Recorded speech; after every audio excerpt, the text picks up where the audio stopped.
siang.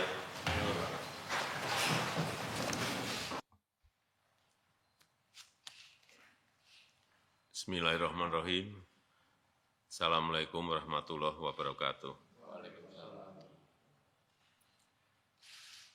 Selamat sore, salam sejahtera bagi kita semuanya. Bapak Ibu sekalian yang saya hormati, siang hari ini kita akan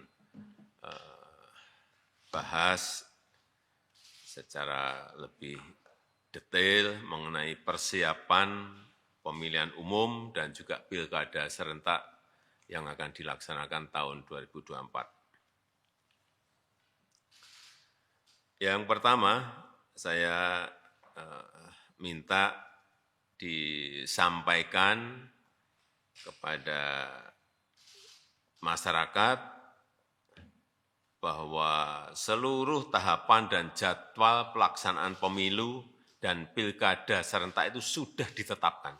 Saya kira sudah jelas, semuanya sudah tahu bahwa pemilu akan dilaksanakan 14 Februari 2024. Ini perlu dijelaskan, jangan sampai nanti muncul spekulasi-spekulasi yang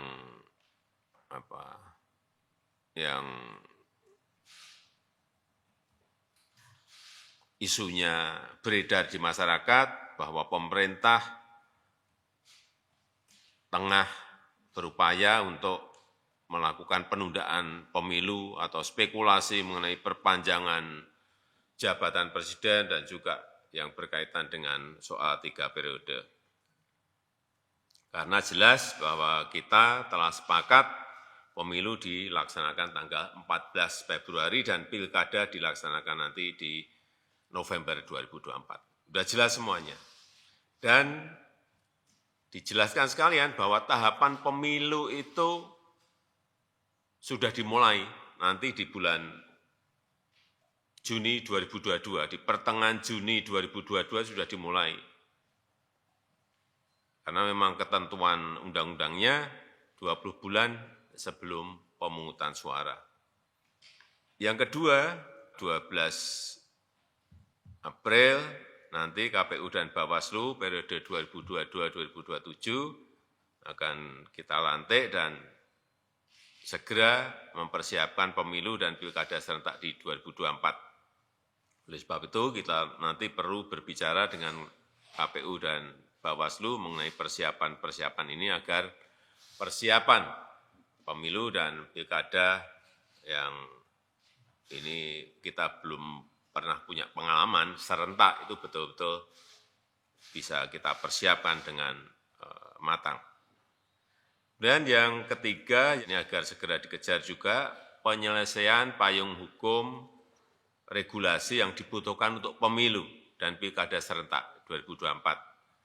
Ini agar saya minta Pak Menko Polhukam komunikasi yang intens dengan DPR RI dan juga KPU sehingga perencanaan programnya ini bisa didetailkan lebih detail lagi dan sehingga regulasi yang ada yang disusun ini tidak multitafsir dan nanti bisa menimbulkan perselisihan di lapangan. Yang keempat, yang ini juga segera harus diputuskan mengenai alokasi dana, baik dari APBN maupun APBD dalam rangka persiapan pemilu dan pilkada serentak 2024. Kemarin sudah disampaikan ke saya bahwa diperkirakan anggarannya sebesar 110,4 triliun. KPU dan Bawaslu. KPU-nya 76,6 triliun rupiah dan Bawaslu-nya 33,8 triliun rupiah. Ini saya minta didetailkan lagi, dihitung lagi, dikalkulasi lagi dengan baik dalam APBN maupun dalam APBD dan dipersiapkan secara bertahap. Yang kelima, kita juga harus menyiapkan pejabat gubernur, pejabat bupati, pejabat wali kota yang berakhir masa jabatannya di 2022 ini. Ada 101 daerah disiapkan, jadi,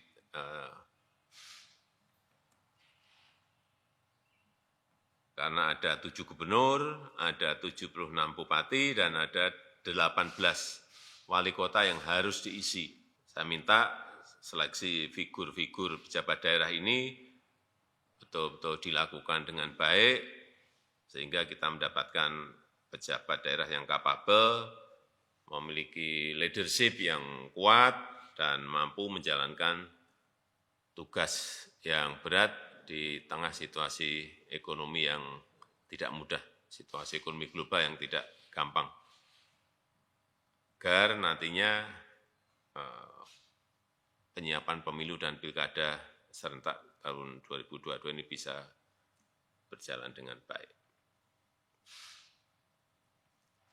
Saya rasa itu yang bisa saya sampaikan, dan menjelang kontestasi politik ini biasanya suhu menghangat, itu biasa, tapi jangan sampai masyarakat terprovokasi oleh kepentingan-kepentingan politik yang tidak bermanfaat. Oleh sebab itu saya juga minta dilakukan edukasi, lakukan pendidikan politik yang masif kepada masyarakat, kepada para kontestan. Jangan membuat isu-isu politik yang tidak baik, terutama isu-isu politik identitas yang mengedepankan isu politik SARA. Saya kira kita memiliki pengalaman yang tidak baik di pemilu-pemilu sebelumnya. Kita harapkan ini tidak terjadi di 2024. Saya rasa itu yang bisa saya sampaikan pada kesempatan yang baik ini.